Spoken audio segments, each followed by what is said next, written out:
So kung magpapark kayo ng motor mga tol, tapos iiwan nyo yung helmet ninyo, dapat meron kayong anti-theft rope, ayan, kagaya nito, para secure na secure yung helmet ninyo at hindi basta-basta manakaw mga tol. So ang kagandahan kasi dito, ayan, isasabit nyo lang siya dito sa may motor, ayan, dito nyo isusuksok sa helmet mga tol.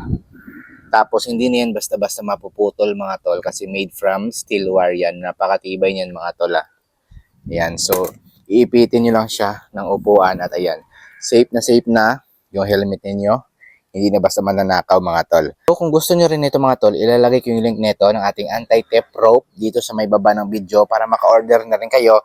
At para anytime no, pwede nyo iwan yung helmet ninyo dito sa motor ninyo para hindi na hassle na bitbitin pa kapag papasok kayo ng mall at ng trabaho para meron kayong peace of mind kapag iiwan nyo yung helmet ninyo. So yan lamang mga tol, no? Ride safe always and see you in the next one.